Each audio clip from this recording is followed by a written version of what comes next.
Chapter 2. Lupaypay akong pumasok sa pintuan ng aking malaking bahay matapos ang isang buong shift sa trabaho.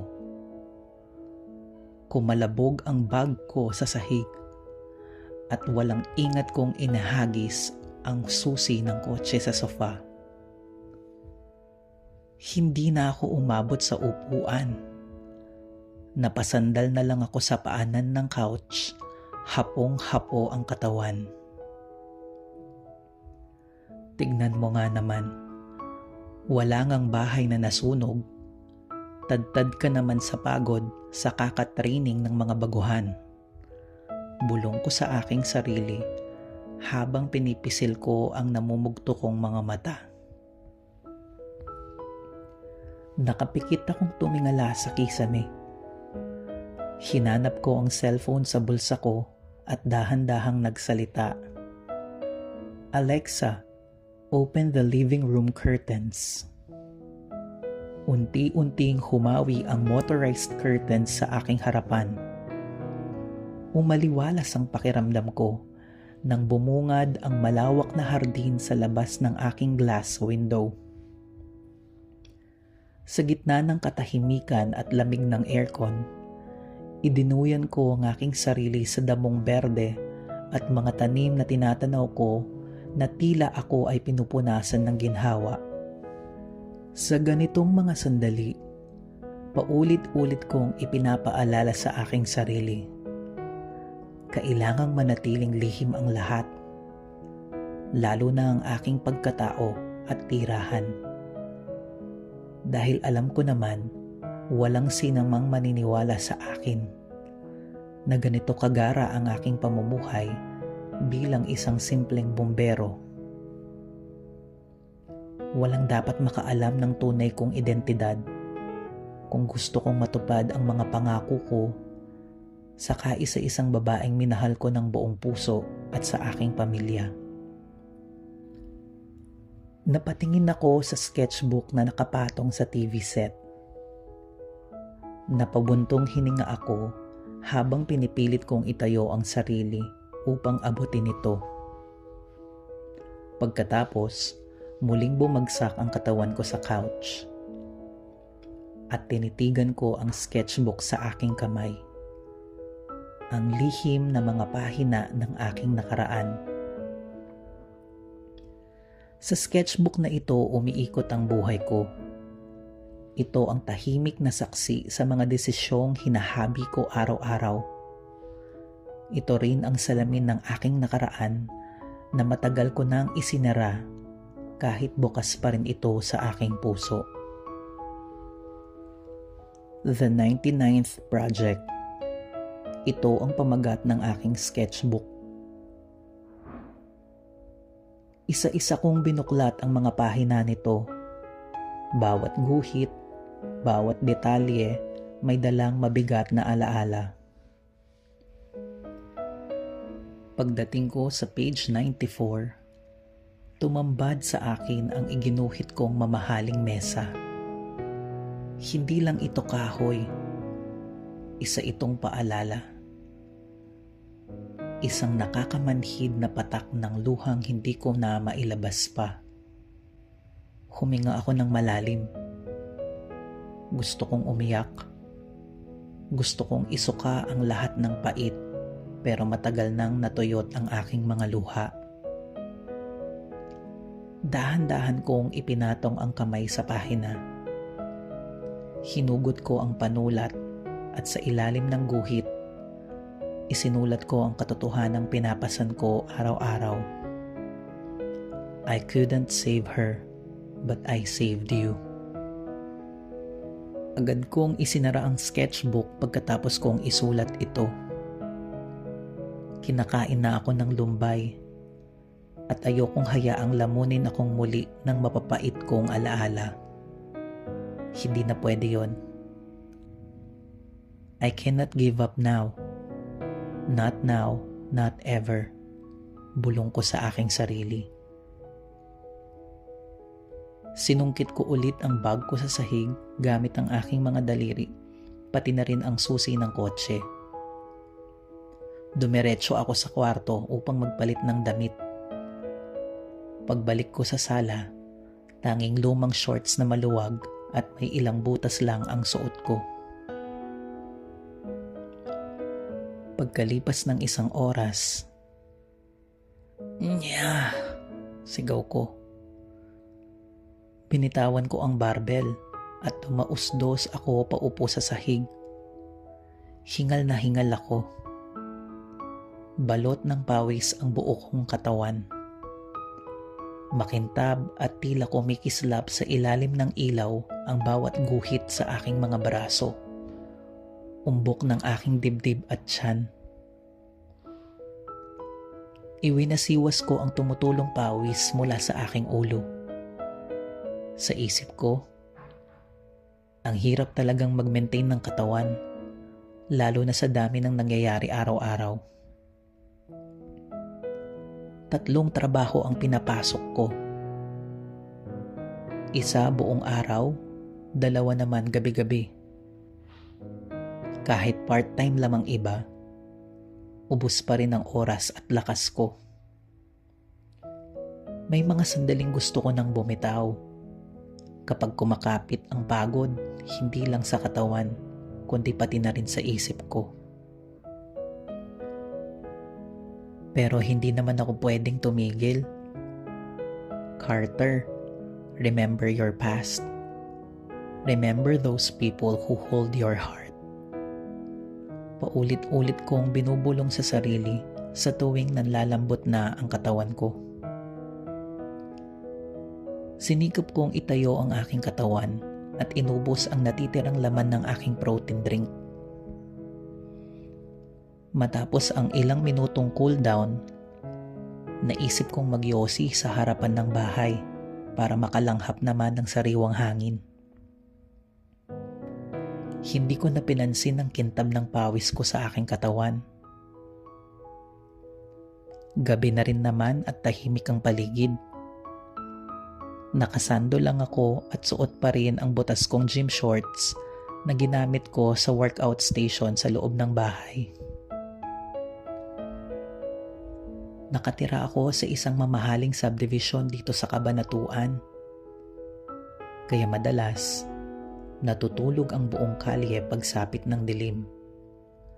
Halos walang dumadaan at lalong walang sumisilip. Habang pinaglalaroan ko ang usok ng sigarilyo sa malamig na hangin, may narinig akong pagpihit ng gate sa harapan ng aking bahay. Mula sa dilim ay lumitaw ang isang babae. May bit-bit na take-out food sa plastic. Halatang ginabi na naman siya, marahil dahil sa trabaho. Wala na sigurong oras para sa kusina. Nasaan kaya ang tiyuhin nito? Tanong ko sa aking isip. Hindi ko na malayan, nakatitig na pala ako sa kanya. Nagkasalubong ang aming mga mata. Sandali kaming parehong natigilan. Si Lizette. Ang babaeng iniidolo ng lahat ng kalalakihan sa aming lugar.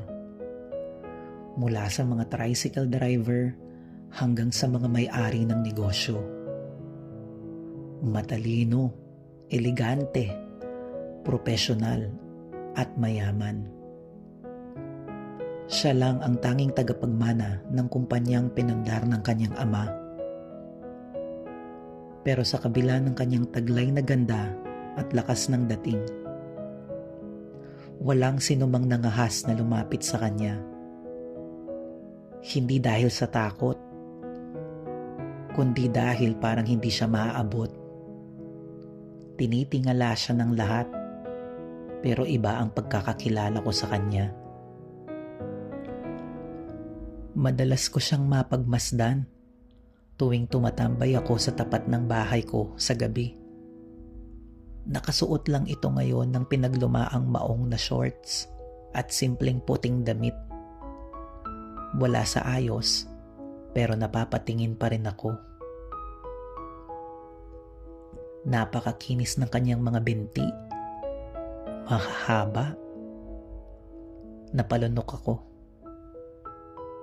Art, matipid niyang bati sa akin. Nahimasmasan ako. Liz, sagot ko sabay tango. Naramdaman kong umiinit ang aking mga daliri. Naubos na pala ang yosi ko. Pupunta na sana ako sa basurahan para itapon ito nang mapansin kong pareho pala kami ng pupuntahan. Nagkasalubong ulit ang aming mga mata. Pareho pala kami ng direksyon kaya hindi maiwasang magpang-abot. Ilang segundo rin kaming nagkatitigan bago ako napayuko. At doon ko lang napagtanto, anak ng tipaklong.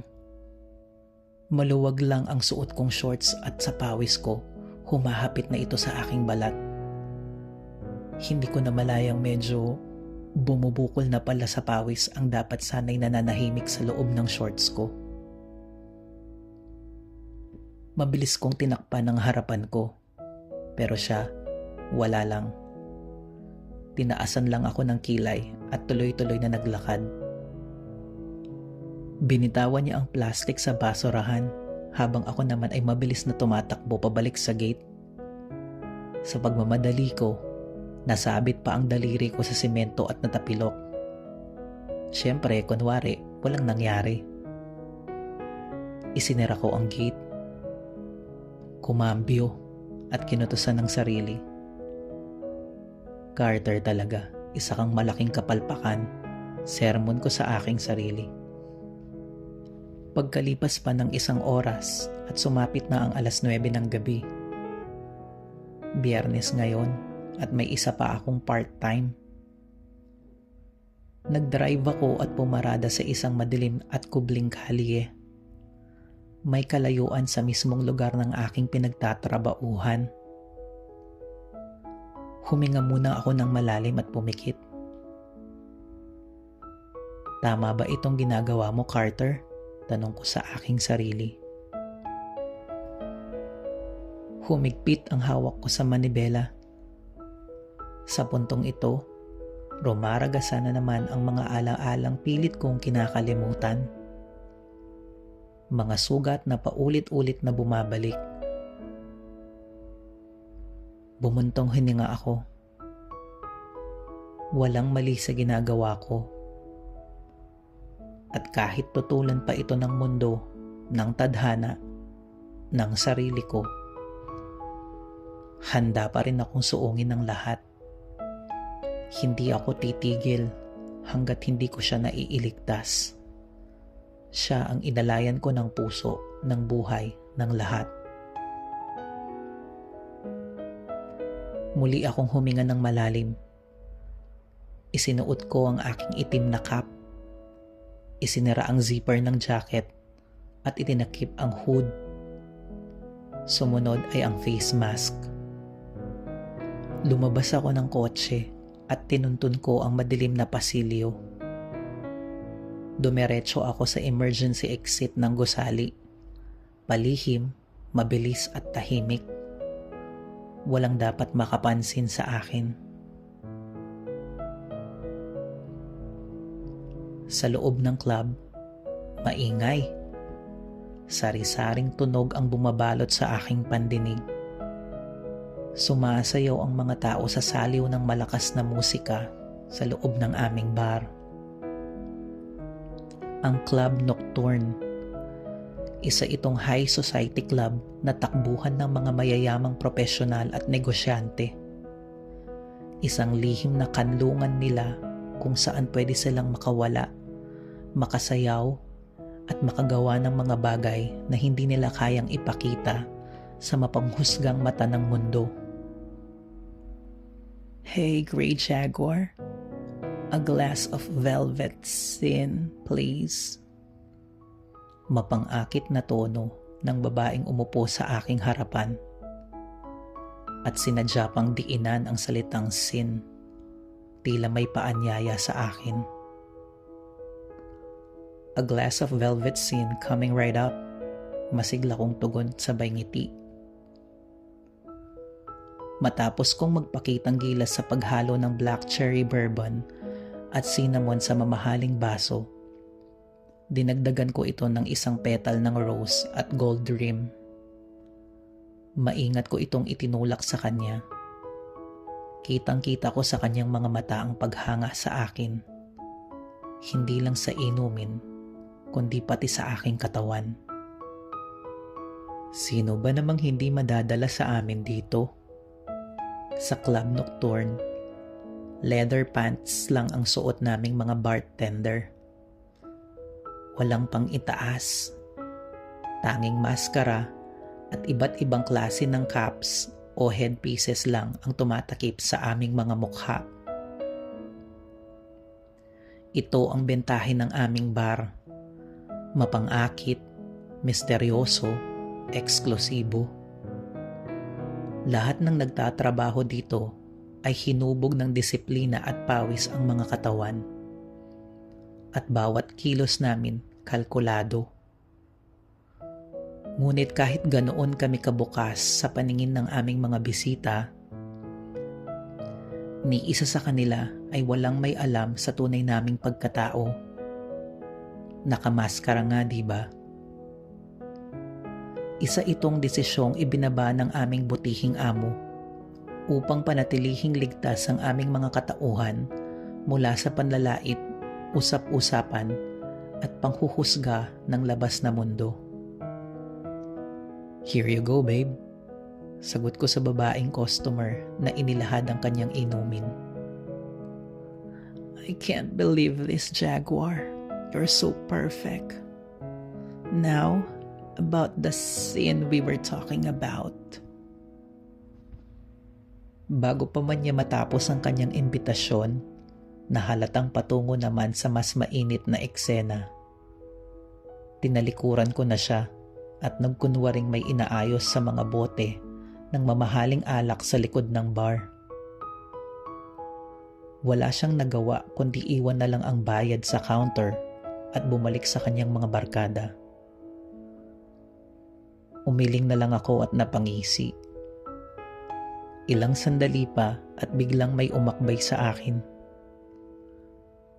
Magaspang ang palad, may pamilyar na lakas. Lumapit ang lalaki sa aking tenga at binulungan ako. "Now, about the scene we were talking about." Aniya, may eksaherado at mapaglarong diin sa makasalanang salita. Napahagik-gik ako at sinuntok ko ang kanyang tiyan.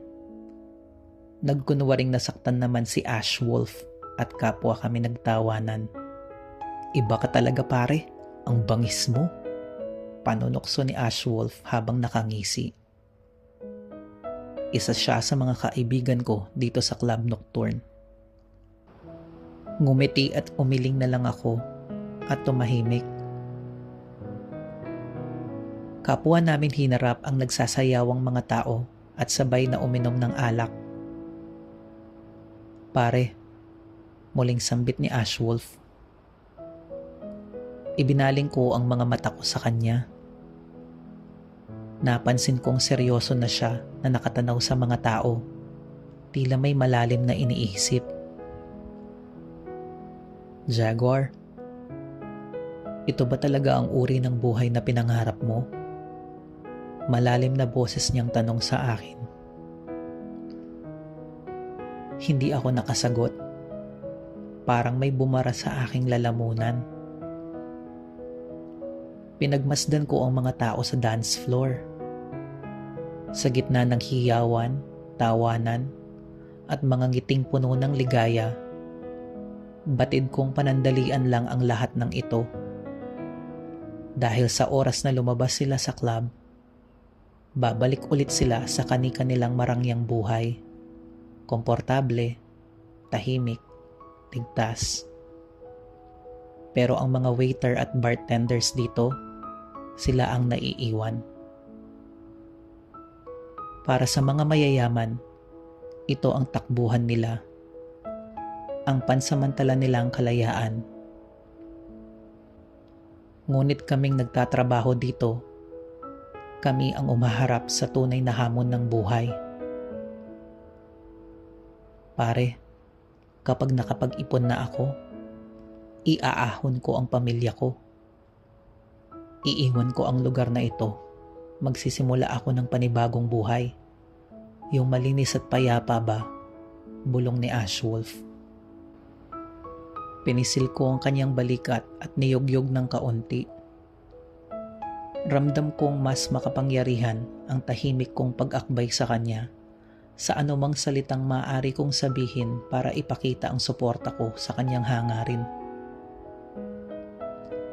Muling lumipad ang mga mata ko sa dance floor. Tulad ni Ashwolf, may misyon din ako sa buhay. Iba nga lang ang anyo at direksyong tinatahak ko.